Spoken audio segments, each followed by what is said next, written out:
pemirsa, Anda kembali menyaksikan Kominfo Newsroom. Pemirsa, saat ini kebakaran hutan kerap terjadi setiap tahunnya akibat berbagai faktor. Dan ekosistem gambut di sini memiliki peran yang sangat penting dalam pencegahan dari kebakaran hutan besar tersebut.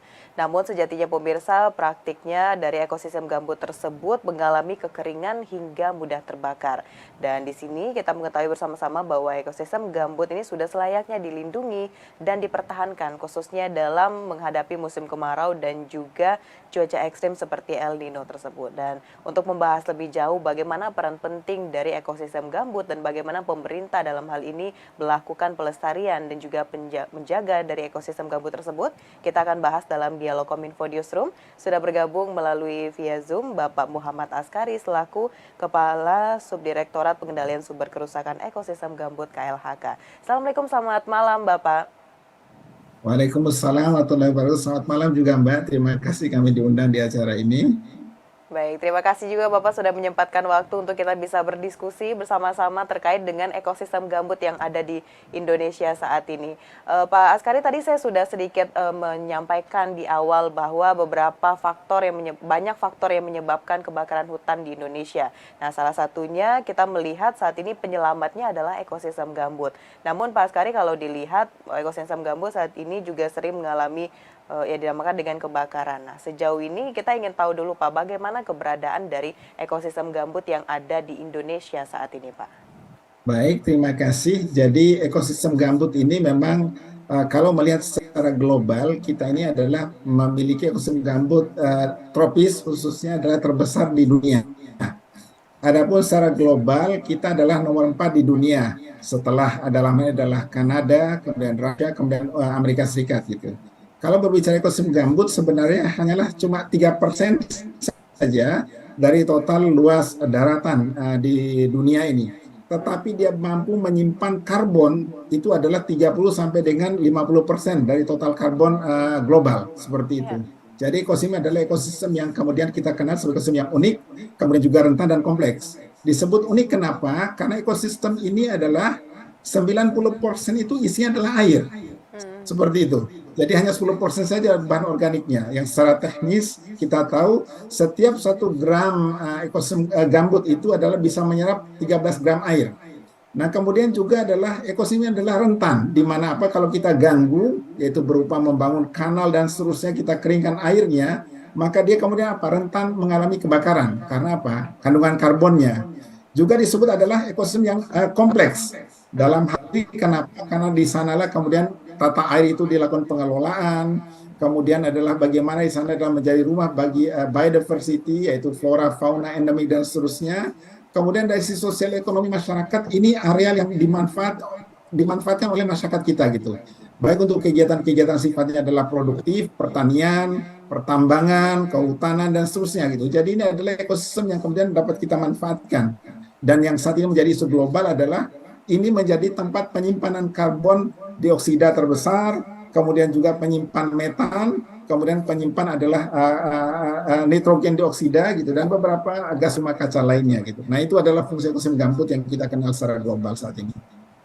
Baik Pak Askari, lalu tadi Bapak sudah menyampaikan dari segi ekonomi gambut ini juga memberikan dampak yang baik bagi kesejahteraan masyarakat. Namun terkait dengan kebakaran begitu Pak, kebakaran dari gambut ini apakah sangat besar dampaknya daripada kebakaran jenis lainnya? Kalau kita lihat di sini tentu gambut memiliki peran yang sangat penting sekali untuk mencegah berbagai hal yang sudah kita sebutkan di awal tadi. Nah, bagaimana dengan kebakaran gambut ini dibandingkan dengan kebakaran yang lain begitu Pak? Bagaimana dampaknya ini Pak?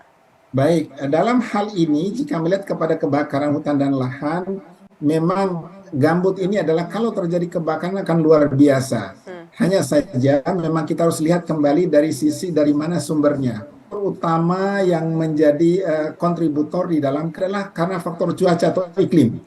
Iklim ada El Nino dan seterusnya, ini adalah kebetulan tidak bisa diatur oleh manusia, melainkan Allah yang di langit. Kemudian curah hujan juga itu tidak bisa kita kendalikan, disebut sebagai weather factors. Kemudian yang kedua adalah faktor lahannya sendiri. Dalam hal ini adalah lahan gambut, lahan yang kemudian memang agak unik. Tadi adalah 90% airnya, dan kebetulan sebagian besar sudah kita keringkan sehingga menjadi tinggal karbonnya saja yang kemudian mudah dibakar. Faktor ketiga adalah manusia yang membakar. Nah, dalam kondisi seperti ini maka apa? Tidak ada jalan lain melainkan kita melakukan intervensi kepada apa? Yang bisa kita kendalikan yaitu manusia. Maka pendekatannya yang kami lakukan untuk memulihkan, mengembalikan itu adalah kami menyebutnya ada 4 pendekatan. Yang pertama bagaimana kita kembalikan airnya, karena lawannya api adalah air tentunya. Kemudian yang kedua adalah bagaimana kemudian kita kembalikan vegetasinya, yaitu adalah tutupan lahannya di lahan gambut. Yang ketiga adalah bagaimana kita melakukan perbaikan livelihood masyarakatnya. Karena dalam hal ini masyarakat memanfaatkan lahan yang terkadang mereka menggunakan dengan cara membakar. Nah, kalau ini tidak bisa kita lakukan 3 langkah ini, baru kemudian langkah terakhir adalah penegakan hukum. Karena saat ini gitu. Demikian mungkin. Baik, ada 4 langkah yang dilakukan oleh KLHK terkait dengan pemulihan dari ekosistem gambut seperti yang sudah Bapak sampaikan tadi.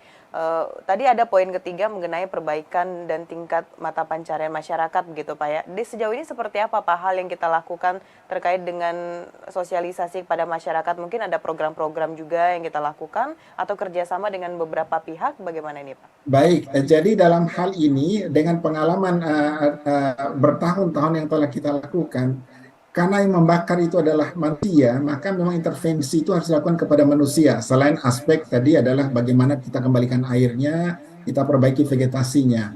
Secara nasional kita punya program namanya adalah program Desa Mandiri Peduli Gambut, di mana dalam hal ini adalah pemerintah maupun pemerintah daerah melakukan intervensi langsung kepada masyarakat melalui kegiatan kemandirian.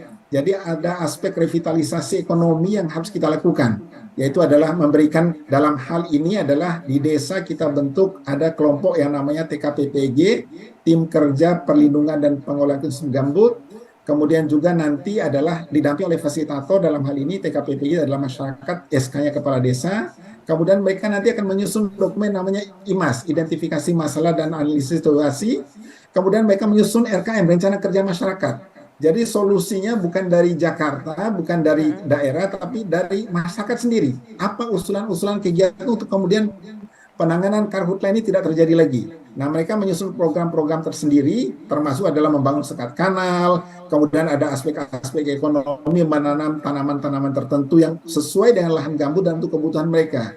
Dan untuk tanaman ini biasanya adalah kami menggunakan pendekatan tanaman 3 generasi istilah kami. Artinya adalah ada yang dipanen kurang dari 8 bulan, itu adalah untuk pendapatan jangka pendek seperti itu. Kemudian juga adalah untuk jangka menengah yang dipanen antara 8 bulan sampai dengan 24 bulan, seperti itu. Kemudian ada juga yang kemudian tanaman-tanaman kayu untuk pendapatan mereka jangka panjang gitu. Jadi kalau jangka pendek tadi seperti sayur-sayuran, cabai, segala macam kayak begitu. Kemudian yang menengah itu mereka menanam, ada yang menanam contohnya adalah nanas seperti itu, kemudian juga adalah jagung dan seterusnya. Ada juga jangka panjang tadi adalah menanam apa? Ada jelutung, ada durian, ada rambutan, ada nangka, bergantung pada lokasi yang cocok untuk kemudian kita tanaman. Yang lebih kita kenal sebagai pendekatan agroforestry itu. Jadi terintegrasi semuanya sehingga betul-betul masyarakat akan menjaga ekosistem gambutnya tidak merusak apalagi membakarnya. Kira-kira seperti itu pendekatan kita lakukan. Baik Pak, sekali tadi sosialisasi sudah kita lakukan kepada masyarakat, lalu pembentukan tim kerja tadi juga sudah Bapak sampaikan untuk bisa melakukan pemulihan ekosistem gambut di lahan masyarakat. Namun Pak, apabila ini sudah kita lakukan sosialisasi dan pembentukan lainnya, masih ada dari masyarakat ini yang bisa dikatakan nakal gitu Pak, merusak ekosistem gambut dan juga kebakaran hutan. Ini sanksi hukumnya seperti apa yang sudah ada nih Pak Askari?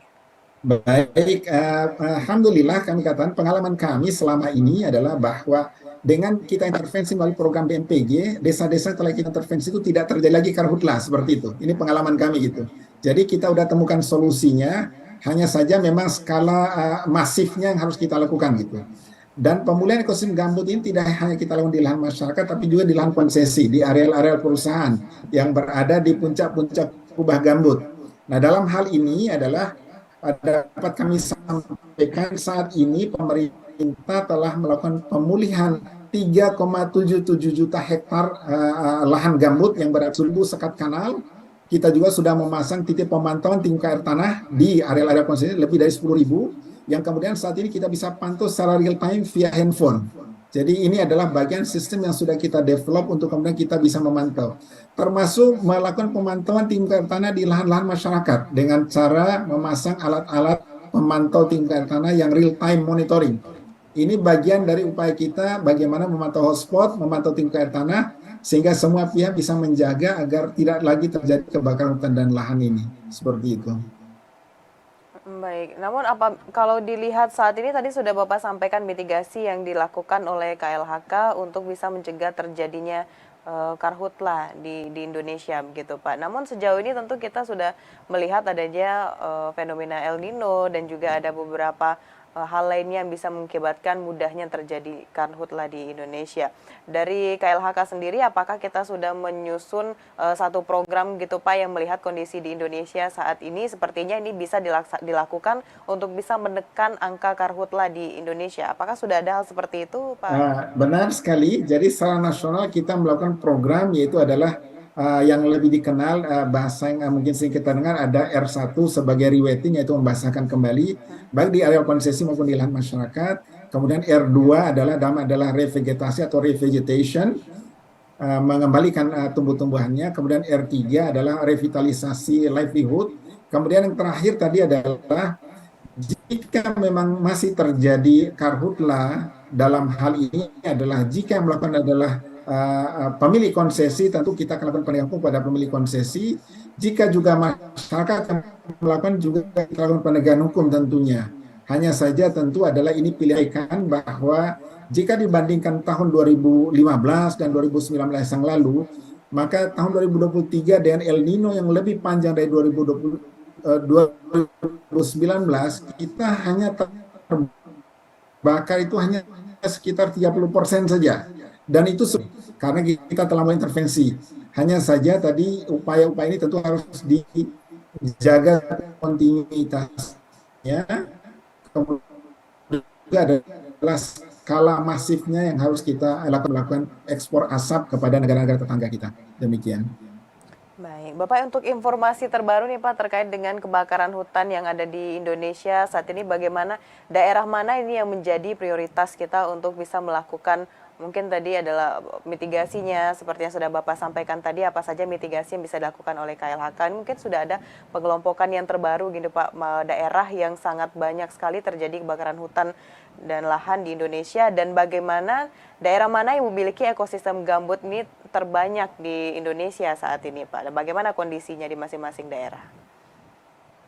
Dalam hal ini adalah kita memiliki 3 pulau besar yang memiliki ekosistem gambut di Sumatera, kemudian Kalimantan, kemudian di Papua. Hanya saja yang lebih sering rentan kebakar itu adalah berada di 7 provinsi. Yang pertama adalah di Riau, kemudian di Jambi, kemudian di Sumatera Selatan, kemudian di Kalimantan Barat, kemudian di Kalimantan Tengah, kemudian di Kalimantan Selatan, kemudian juga terakhir adalah di Papua gitu. Secara umum kebakaran kita tahun ini adalah sudah jauh lebih berkurang. Masih ada beberapa spot yang terjadi kebakaran adalah khususnya untuk tahun 2023 ini di Sumatera Selatan, kemudian juga di Kalimantan Barat dan di Kalimantan Tengah. Tetapi saat ini kami sampaikan bahwa ini sebagian besar sudah tidak terbakar lagi pada saat ini. Dan memang berbagai upaya integratif yang kita lakukan ternyata memberikan hasil yang nyata seperti itu. Hanya saja tadi kami sampaikan ini memerlukan adalah usaha yang terus-menerus baik oleh pemerintah maupun pemerintah daerah selain melalui sosialisasi dan seterusnya. Tapi aksi real di lapangan ini yang kemudian menjawab semua persoalan-persoalan yang kita hadapi saat ini. Baik, aksi real yang dilakukan oleh pemerintah dan juga sosialisasi ini sudah memperlihatkan hasil bahwa saat ini tingkat dari kebakaran hutan dan lahan yang ada di Indonesia ini sudah mulai menurun seperti yang Pak Askari sampaikan tadi. Bapak terakhir ini mungkin bisa disampaikan juga kepada pemirsa yang menonton dan juga pihak-pihak lainnya untuk bisa tetap menjaga hutan dan lahan di Indonesia dan mengurangi kerusakan dari ekosistem gambut. Silakan Pak. Terima kasih. Jadi Bapak Ibu sekalian, bahwa ekosistem gambut ekosistem yang unik yang wajib kita jaga keunikannya. Sehingga ini akan menjadi tinggalan bagi anak cucu kita. Dalam hal ini adalah jika kita mengelola gambut, maka insya Allah kita akan mendapatkan senyuman. Senyum akan disambut tentunya. Mungkin itu pesan kami. Terima kasih. Baik. Terima kasih Bapak sudah memberikan informasi kepada pemirsa GPR TV bagaimana perkembangan dari ekosistem gambut yang ada di Indonesia saat ini juga bisa menyelamatkan keberadaan hutan dan lahan dari kebakaran. Pak Askari, terima kasih banyak Bapak untuk diskusinya pada malam hari ini. Selamat melanjutkan aktivitas. Selamat malam. Selamat malam dan terima kasih.